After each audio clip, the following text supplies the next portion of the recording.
Es una fecha histórica, ya que hace varios días el colegio de cardenales eligió un nuevo papa. El cardenal Robert Post, que ahora es el Papa Leo, el primer estadounidense en convertirse en papa, tiene opiniones muy específicas sobre el gobierno de Donald Trump y el plan de inmigración ilegal que tiene el vicepresidente J.D. Vance, al cual criticó de manera pública y contundente. Y esto lo vamos a analizar a fondo y te voy a mostrar la evidencia, pero antes de entrar en esto y decirte qué fue lo que el Papa dijo sobre estas prácticas inmigratorias totalmente ilegales, quiero que escuches su primera y muy esperanzadora declaración. Esta la hizo tras convertirse en el nuevo Papa.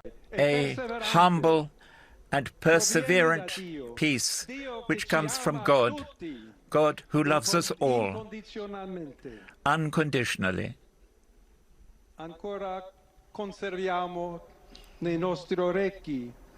Let us keep in our ears the weak voice of Pope Francis that blesses Rome.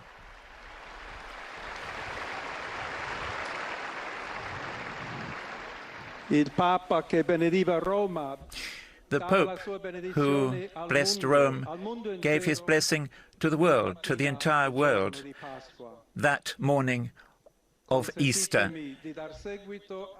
Allow me to follow up on that blessing. God loves us. God loves everyone. Evil will not prevail. We are all in the hands of God. Therefore, without fear, united, hand in hand with God and amongst ourselves, let us go forward. We are the disciples of Christ. Christ goes before us. The world needs his light. Humanity needs him like the bridge to God and his love.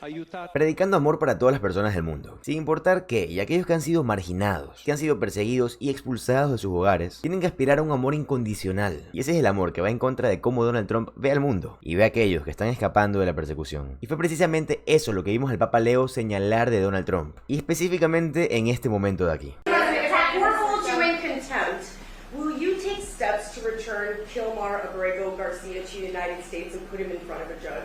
Well, I'm not involved in it. I'm going to respond by saying you'll have to speak to the lawyers, the DOJ.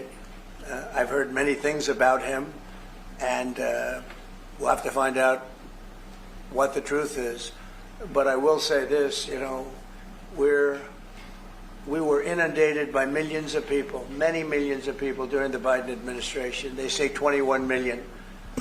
And a big percentage of those are criminals, serious criminals. I'm not saying just criminal because they came into the border illegally. I'm saying they're criminals at the highest level, murderers. Many of those people murdered more than one person, and they're on the loose.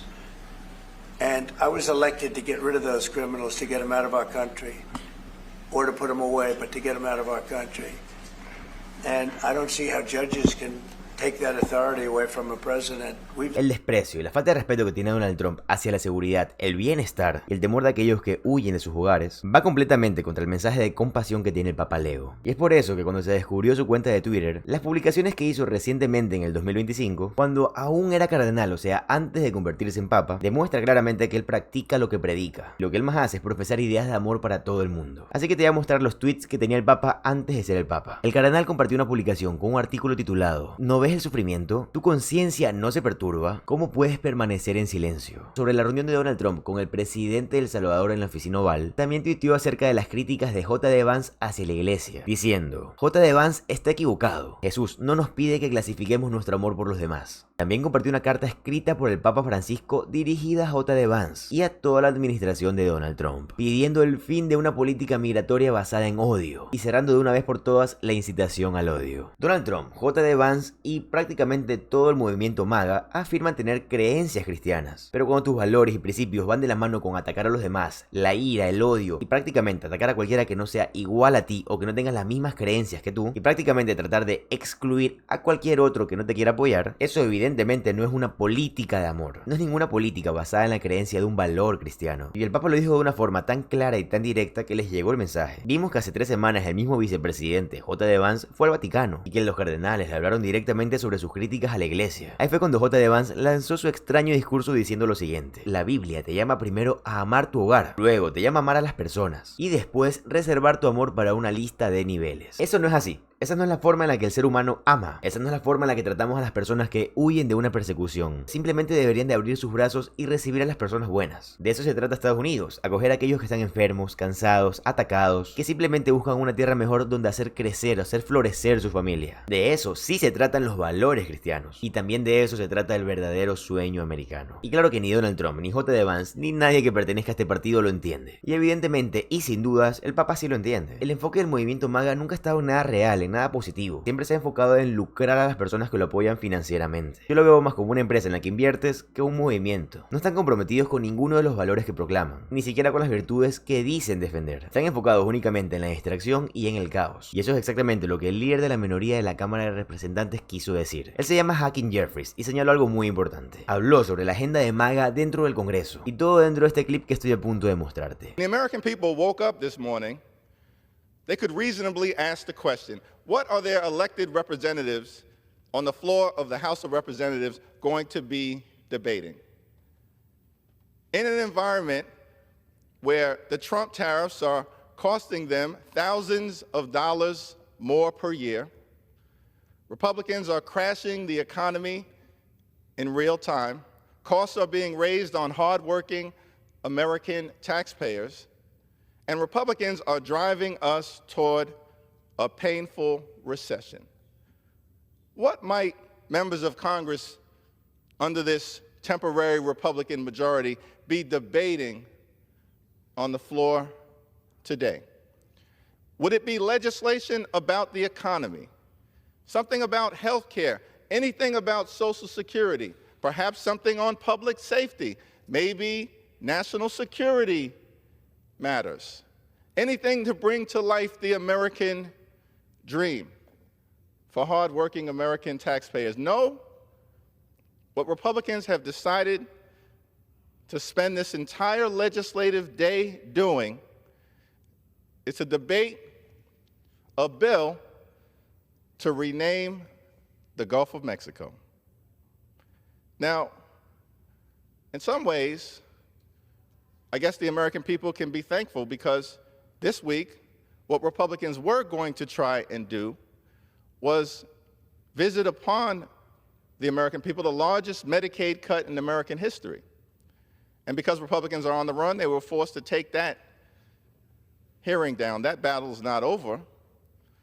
So in the absence of their ability to actually jam up hardworking American taxpayers, instead of focusing on things that would make a difference in the lives of the American people, we are here on the House floor, more than 400 years after the fact, debating legislation to rename the Gulf of Mexico. And it turns out there's a lot more foolishness than this particular bill.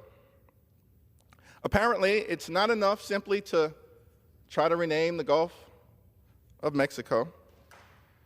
Republicans have introduced an act of Congress to express support for the designation of the first ever Gulf of America Day. That ingenious piece of legislation was introduced by Representative Mark Alford of Missouri. At a time when Americans are struggling to live paycheck to paycheck, when we are grappling with the high cost of living, don't worry, Republicans have a solution. Congressman Brandon Gill of Texas has your back with a bill to require the $100 note to include a portrait of Donald J. Trump. No, thank you. Not to be outdone, Representative Joe Wilson of South Carolina has the Donald J. Trump $250 Bill Act. Really? Hard pass. Flight travel has become more dangerous. We have an air traffic control crisis ongoing this week at a major airport in the Northeast, central to a lot of the commerce and the functioning of the economy, an economy that Republicans are breaking in real time. What would be the Republican response to the situation in our skies? Representative Addison McDowell of the great state of North Carolina has a bill to designate Washington Dulles International Airport in Virginia as the Donald J. Trump International Airport. Did Virginia even vote for Donald Trump? Families are confronting thousands of dollars more per year in higher costs thanks to Donald Trump's reckless tariffs. And instead of pushing back the president and Congress asserting our constitutional authority as it relates to tariffs and trade in the best interest of the American people, no, Republicans have a different approach. Here's this gem from Representative Anna Paulina Luna of the great state of Florida. She's got legislation to arrange for the carving of the figure of President Donald J. Trump on Mount Rushmore. Are we living in the times of King Nebuchadnezzar? What are we doing, folks? There are serious issues that the American people want us to confront. From the very beginning of this Congress, Democrats have said, we will work with anyone to lower the high cost of living, to secure the border, to fix our broken immigration system, to protect communities, to stand up for the health care, the safety, the well-being, the national security of the American people. Republicans have no agenda other than the toxic agenda connected to their big, ugly bill that they are trying to jam down the throats of the American people. And so when they have to run away from that and push it back, this is what we're left with. El movimiento MAGA no está enfocado en ninguna manera de mejorarte la vida. Todo se trata de montar un espectáculo para que no te des cuenta mientras ellos lucran a las personas más millonarias del país. Personas que evidentemente al principio los financiaban. Como lo dije hace un momento, MAGA es más una empresa en la que puedes invertir. Claro, si tienes cientos de millones de dólares. Pero claro, eso no es de lo que se trata este gobierno. Ese no es el sueño americano. De lo que realmente se debería de tratar el gobierno es de construir algo mejor para futuro. Y ese es exactamente el mensaje que vimos hoy. Y también sabemos que ese no es el mensaje de la administración de Donald Trump. Pero lo más importante de todo es saber tu opinión sobre esto, así que me encantaría que me pongas en los comentarios qué opinas al respecto. Si este contenido te gusta, te agradecería que te suscribas al canal. Recuerda que todos los días subimos noticias políticas estadounidenses. Mi nombre es José Alvarado, soy economista y estoy comprometido a informarte diariamente. Y es más, nos vemos en el siguiente video. Adiós.